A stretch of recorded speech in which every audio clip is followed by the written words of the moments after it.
Good morning students. आज का जो हमारा टॉपिक है वो है civil and criminal justice. Administration of justice हम देख चुके हैं, उसमें सिविल एंड क्रिमिनल जस्टिस में क्या फ़र्क है वो आज हम इस वीडियो में देखेंगे। अब आप लोग देख चुके हैं एडमिनिस्ट्रेशन ऑफ जस्टिस जो है उसके बेनिफिट्स या मेरिट्स क्या है। यूनिफॉर्मिटी, सब पे लागू होता है, सेम लागू होता है। अगर एक कोई रूल मुझ पे भी होगा तो वो मेरे पड़ोसी पे भी होगा, अगर मैं फ़ीमेल हूँ तो मेल पर भी होगा। तो एक यूनिफॉर्म लॉ है, इम्पार्शल है, ठीक है, किसी से भी पार्शियलिटी नहीं करता, अमीर गरीब, ठीक है, कुछ भी ये नहीं देखता, सबके ऊपर सेम लॉ अप्लाई करता है, इक्वालिटी, और ये इक्वल रखता है सबको। अब अगर इसमें कुछ इतनी एडवांटेजेस हैं तो डिसएडवांटेजेस भी होंगे। वो क्या है कि बहुत ज़्यादा रिजिड हो जाता है। अब कुछ कुछ लॉज में होता है कि मेरे कुछ ऐसे स्पेशल सर्कमस्टांसेस थे कि मेरे ऊपर लॉ नहीं लगना चाहिए, बट वो स्पेशल सर्कमस्टांसेस को देखेगा ही नहीं, रिजिड हो गया वहाँ पर। फॉर्मेलिटी, फॉर्मल हो गया, और कॉम्प्लेक्सिटी। अब कहते हैं ना कि कोर्ट जाना, ये कोर्ट कचहरी के चक्कर, पुलिस के चक्कर बहुत ज़्यादा मुश्किल हो जाता है, ये तो किसी के भगवान लगाए ही ना। तो वही कॉम्प्लेक्स बहुत ज़्यादा है, फॉर्मल बहुत ज़्यादा है, रिजिड बहुत ज़्यादा है। तो ये इसके डिसएडवांटेजेस हो गए। लेकिन हमें एडमिनिस्ट्रेशन ऑफ जस्टिस तो करना ही पड़ेगा ताकि एक बंदे का जो डिज़ायर्स हैं, इंटरेस्ट्स हैं, वो इंटैक्ट रहें और दूसरा उसमें ट्रेसपास ना कर सके। तो बेसिकली जस्टिस को हम दो तरीके से बता सकते हैं, सिविल एंड क्रिमिनल जस्टिस, ठीक है। ब्लैकस्टोन ने तो इनको बोलना चाहा था as private wrongs and public wrongs, ठीक है। सिविल और लीगल राइट्स अगर किसी के इंजर होते हैं तो हम कहेंगे सिविल इंजरीज, और अगर पब्लिक राइट्स हो रहे हैं, ठीक है, कि एज अ कम्युनिटी होल को ये इन्फ्रिंज कर रहा है, तो हम कहेंगे कि ये क्राइम्स हो रहे हैं। दस क्राइम जो है वो कम्युनिटी के अगेंस्ट है, जो कि पनिशेबल बाय द स्टेट है, सरकार करती है। आप लोगों ने ना क्रिमिनल केस में देखा होगा हमेशा स्टेट वर्सेस ए लिखा होता है, तो ये क्रिमिनल केस होता है क्योंकि आपके बिहाफ पर स्टेट लड़ता है। क्यों? क्योंकि ये कम्युनिटी को इफ़ेक्ट करता है, कम्युनिटी एज अ होल को नुकसान बोलता है, ये पब्लिक राइट्स को नुकसान होता है। इसलिए हमारे बिहाफ पे अगर कोई भी विक्टिम है जिसके साथ कुछ गलत हुआ, उसके बिहाफ पे स्टेट लड़ता है। और अगर सिविल रॉन्ग है तो आप देखोगे कि ए वर्सेस बी हो रहा है, तो यहाँ पर किसी एक बंदे के लीगल राइट की इन्फ्रिंजमेंट हो रही है जिससे सोसाइटी को कोई लेना देना नहीं है। अब मैंने किसी के साथ कॉन्ट्रैक्ट किया कि वो मुझे सामान भेजेगा और वो नहीं भेजता है, तो मैं श्याम वर्सेस राम कर दूंगी, ठीक है, ए वर्सेस बी कर दूंगी, लेकिन यहाँ पर स्टेट का कोई लेना देना नहीं है क्योंकि ये इंडिविजुअल के राइट्स की बात हो रही है।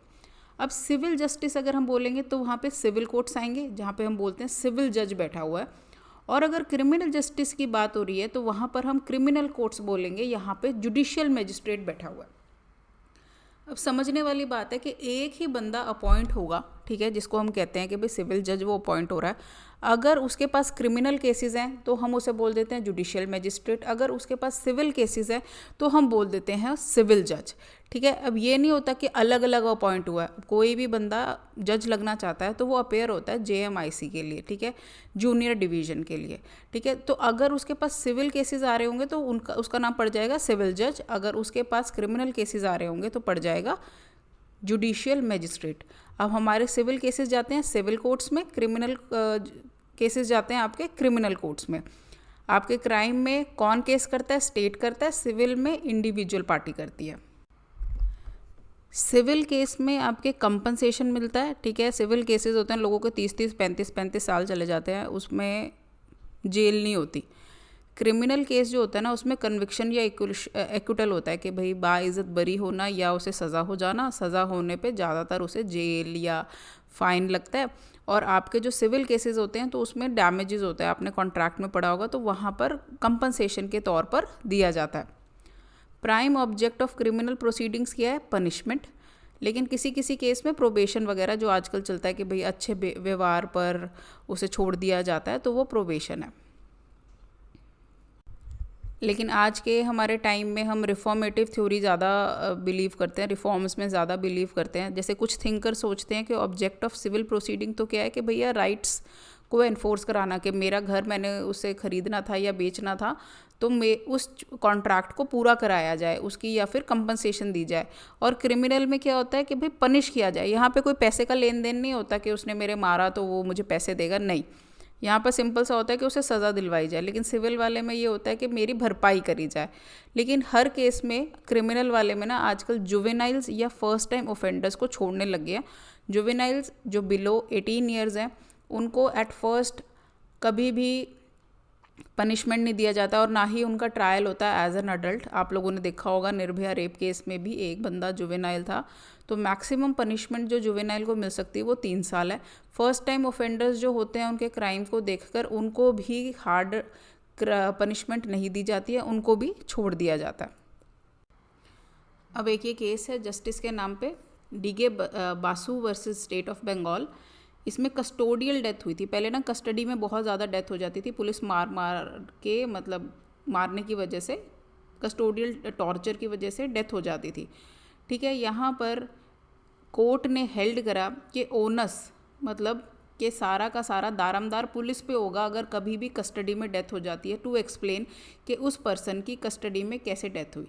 The court has provided monetary compensation to the victims of police excesses in several cases. के मॉनेटरी कंपनसेशन देने लगी है अगर पुलिस अपनी हद से, अपनी ड्यूटी से बियॉन्ड जाती है। अशोक कुमार के केस में जो भी रुड़की सब जेल में अथॉरिटीज़ में बोझा उठाते हैं ना, कमर पे बोझा उठाते हैं, उसको उठाने की वजह से उसकी डेथ हो गई थी। तो नेशनल ह्यूमन राइट्स कमीशन ने डायरेक्ट किया यूपी गवर्नमेंट को कि 1 लाख दिया जाए उसके पेरेंट्स को एज कंपनसेशन, और गाइडलाइंस भी इशू करी कि अंडर ट्रायल को हार्ड टास्क नहीं दिया जा सकता। बोझा उठाना बहुत ज़्यादा मुश्किल होता है, तो वो हार्ड टास्क अंडर ट्रायल को नहीं दिया जा सकता। ठीक है, तो इसी के साथ हमारा सिविल एंड क्रिमिनल शॉर्ट में ख़त्म होता है। अगर आप लोगों को कोई भी क्वेरी है आप लोग कमेंट्स में पूछ सकते हैं। Thank you so much.